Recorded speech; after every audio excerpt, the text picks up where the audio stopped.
I have often puzzled and puzzled about what it must be like to go to sleep and never wake up, to be simply not there forever and ever. After all, one has some intimation of this by the interval that separates going to sleep from waking, when we don't have any dreams but go to sleep, and then suddenly we're there again, and in the interim there was nothing. And if there was never any end to that interval, if the waking up didn't happen, that's such a curious thought. And yet, you know, I believe that although that's rather gloomy kind of consideration, I found that's one of the most creative thoughts I ever thought in my life. And I keep going back to it. You know, it's in line with a lot of the very fundamental questions that children ask. When they say, "Mummy, who would I have been if you had married someone else?" These are the kind of questions that make us puzzle profoundly about our existence. And one of the reasons why I think thinking about not being, about total non-existence, is so creative, is that in comparison with that thought, the fact that we are seems kind of queer, incredibly odd. But you know, in the Western world, I suppose we have two dominant ideas about what happens to us when we die. There's the old-fashioned idea that after we die, we go to another world. I say old-fashioned, not to say it's out of date. We don't know what the answer to this is. But that's the traditional answer of the Western world. When you die, you go to another life. Maybe heaven, maybe purgatory, maybe hell, who knows? I think nowadays, though, the more general idea, the more plausible idea to many people, is that when we die, we just cease to be. That's all there is to it. But we're inclined, I think, to have in our minds a picture of this, which indeed is depressing, of being shut up in the dark for always and always and always, to be kind of buried alive in a blackness where we are blind, deaf, and dumb, but somehow still conscious. But in the Eastern world, there are different ideas of this. The major Eastern idea is what is generally known as reincarnation, of going through life after life after life in an endless series, a process that is represented in this Japanese print of the Wheel of Life, the Buddhist Wheel of Life. This painting was lent to me by Mr. and Mrs. Imamura of Berkeley in California. He used to be the priest of the Berkeley Buddhist Church. And it shows the wheel of stages of existence through which beings pass, clutched by the great demon of impermanence. This is rather an unusual representation of the Wheel of Life. Perhaps some of you have seen these before.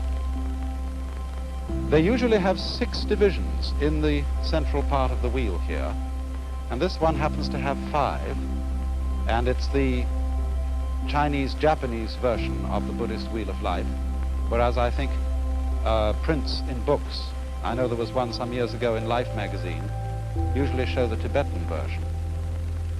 But what we have here, and I think what I'll do, is I'll explain to begin with the popular interpretation of it, and then go on to see what more philosophical Buddhists think of it in a deeper way.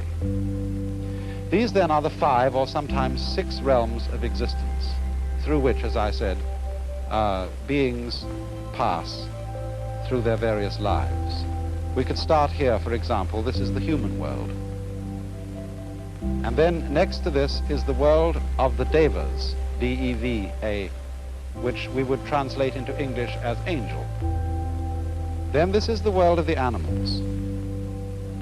This is the world that is sometimes called the hells, only that's not quite a correct term for it. It should be called the world of the purgatories, because in this scheme of the universe, there is no everlasting state. There is no everlasting heaven and there is no everlasting hell. The demon of impermanence clutches the whole thing, and they all terminate. Next to the hells, there is the realm of what are called pretas, P-R-E-T-A. They are frustrated spirits, sometimes shown with very large stomachs and very tiny mouths, enormous appetite, but very small means of satisfying. And the idea is, you see, that in the course of his development, the individual goes through life after life. If he does well, he ascends towards the heavens. If he does ill, he descends to the hells. Or he may fall from the human state to the animal state, or fall from the human state to the state of the ghosts. But the point that has to be remembered in the Buddhist idea of transmigration or reincarnation is that you can never stop anywhere. You may ascend to heaven, but what goes up must eventually come down. You may descend to hell, but what goes down must eventually come up. And so one goes on, moving through these various worlds until, in Buddhist ideas, you become sufficiently awakened to become a Buddha, one who is released from the wheel, and who does not fall anymore into the sequence of rebirths, but enters the eternal state of nirvana. Now, if you will look closer again, you will see that there are a number of figures round the outside of the wheel. And these represent what is called the 12-fold chain of dependent origination. That is to say, they are a series of links which form what might be called the sequence of life. They are, as it were, a schematic diagram of the force or the process that keeps this wheel rotating. And the chain starts with a demon down at the bottom here, who represents ignorance, or perhaps unconsciousness, the state of not knowing. Then next in order, you'll see a potter's wheel, and this represents potentialities of life. Next comes a monkey, who represents consciousness. A man in a boat. For some reason, this represents the combination of name and form. Words bringing out shapes. Words identifying shapes and things in the world. Here comes sense consciousness, the five senses, a man's body with the senses exposed. And here comes contact, a pair of lovers. After this, there comes perception. I am not quite sure what the symbol in this wheel is. It seems to show a man with a sword behind a screen and two women playing in front of the screen. The usual symbol you find here for perception is a man with an arrow in his eye, showing the pain involved in the perception of the world. The next in the link is desire. It shows a woman with twins. The next one here is called grasping, and that shows a man with a basket into which he is trying to get the fruits of life.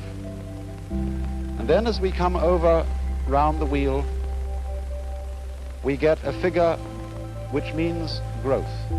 I think this is one of the gods of prosperity, but it means growth, the fullness of life. Here is birth, a woman in parturition. Here is old age.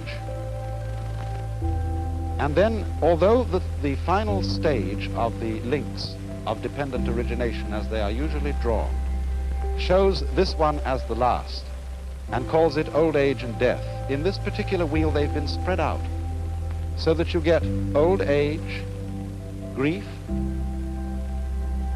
No, excuse me, this is sickness. Old age, sickness, death, grief, compassion, suffering, and again back into ignorance. Here's another figure of ignorance, the camel being led by a blind man. Now, what I want you to notice particularly about this is that the chain represents what is called in Sanskrit the process of karma. I'm going to write that word because it's very fundamental to an understanding of this whole problem. Karma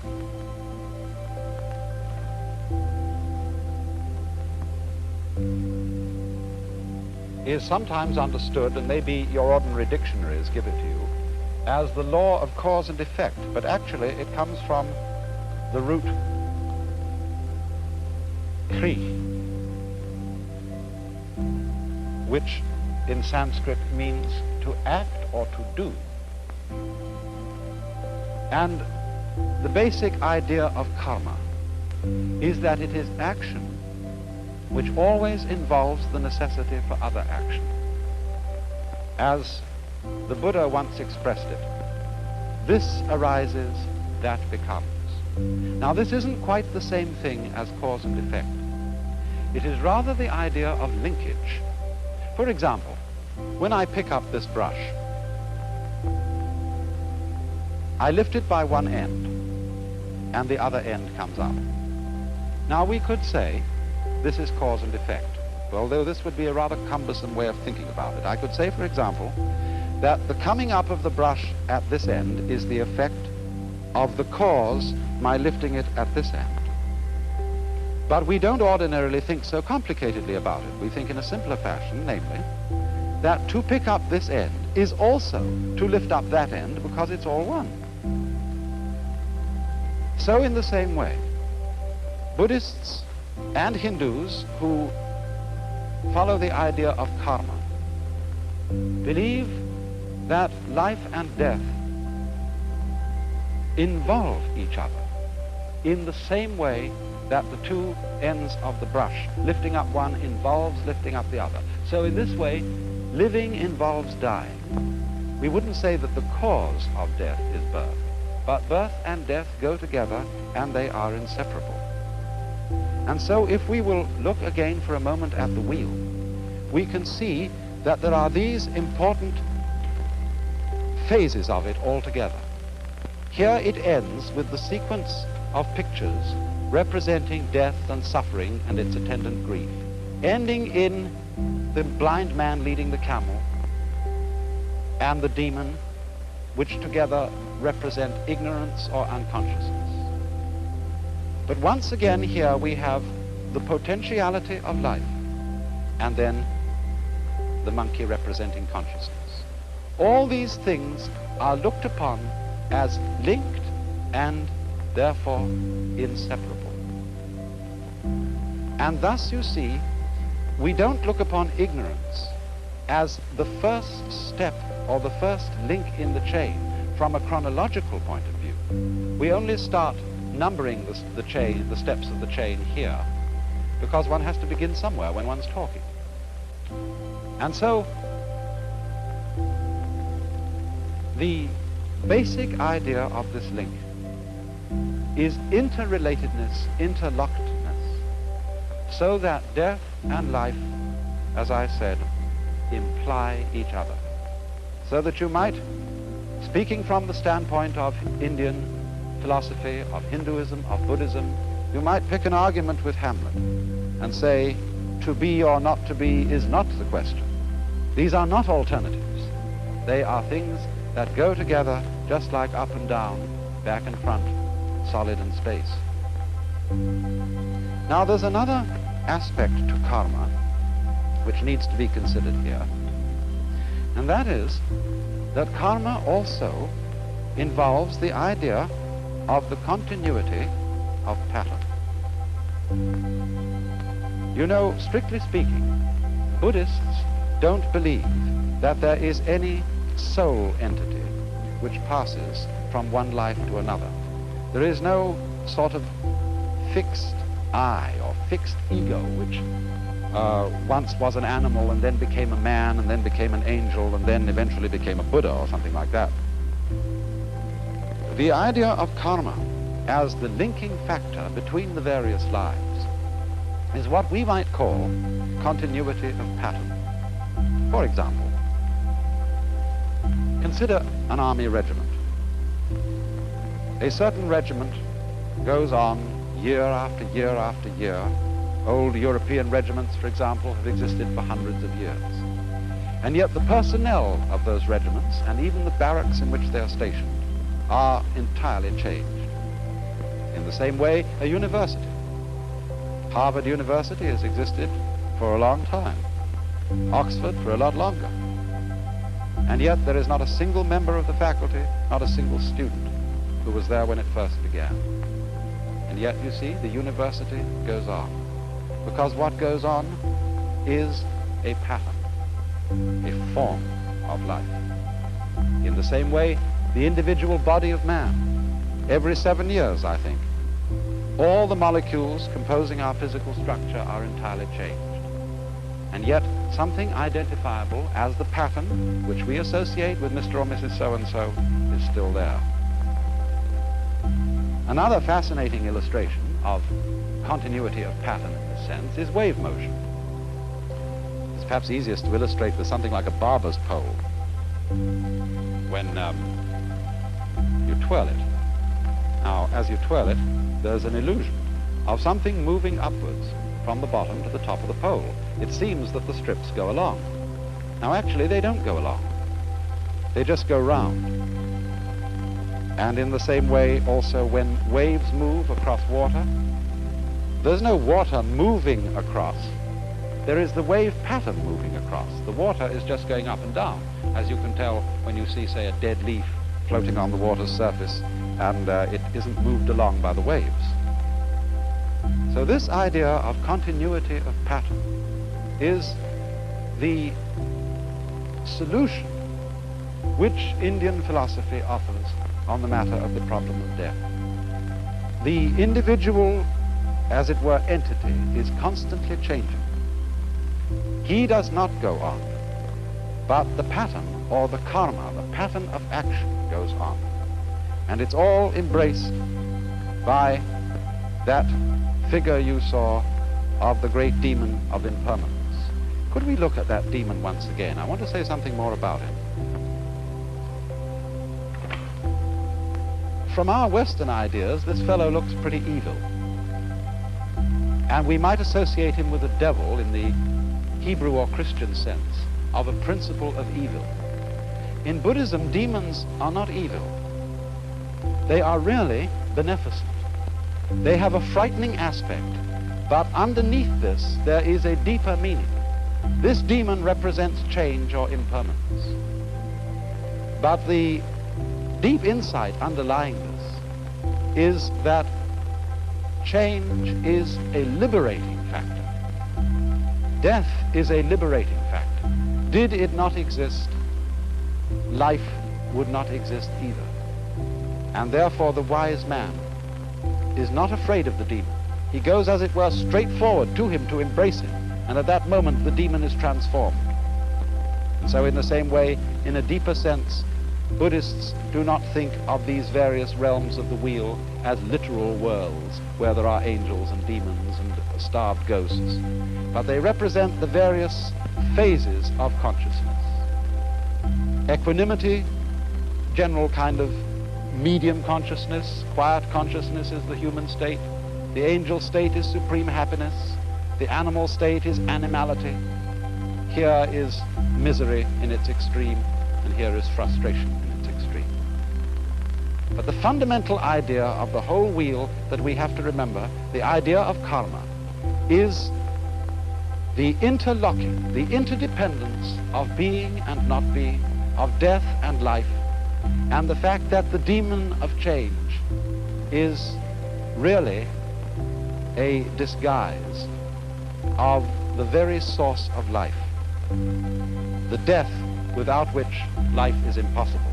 The change without which life is totally boring.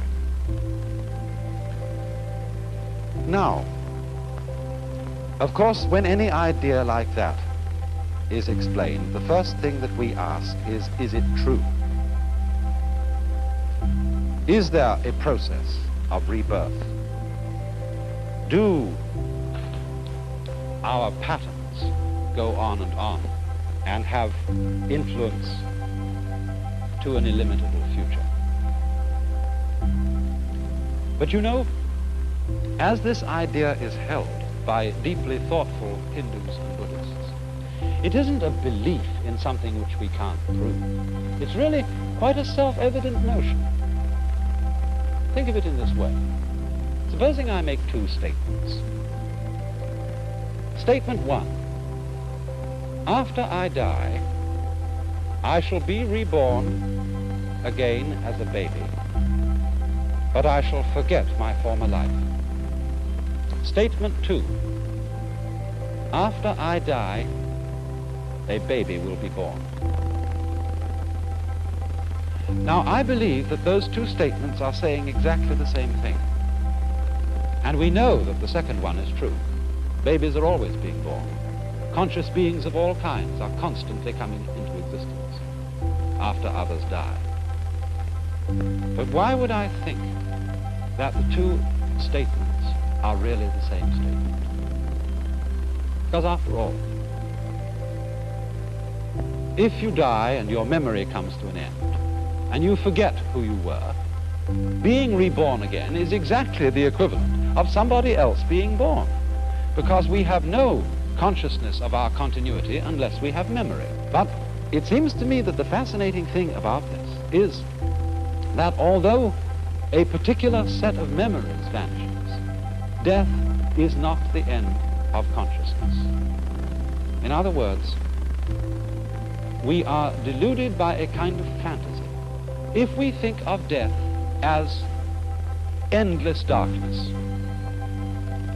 Endless nothingness is not only inconceivable, but it's logically absolutely meaningless, because we aren't able to have any idea, much less sensation of nothing, unless it can be compared with a sensation of something. These two things go together. And therefore, I think what is meant is that the vacuum created by the disappearance of a being, by the disappearance of his memory system, is simply filled by another being who is I, just as you feel you're I. The funny thing, though, about being I, about feeling that one is sort of a center of the universe, is that you can only experience this I sensation in the singular. You can't experience being two or three I's all at the same time. Now then, it seems to me that this idea has three very important consequences. One is that the disappearance of our memory in death is not really something to be regretted. Of course, everybody wishes to hold forever to the memories and to the people and the situations that he particularly loves. But surely, if we think this through, is that what we actually want?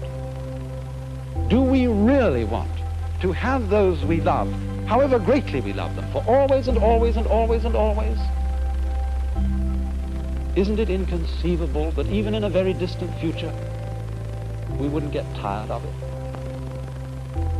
And this indeed is the secret of the thing. This is why the demon of impermanence is beneficent.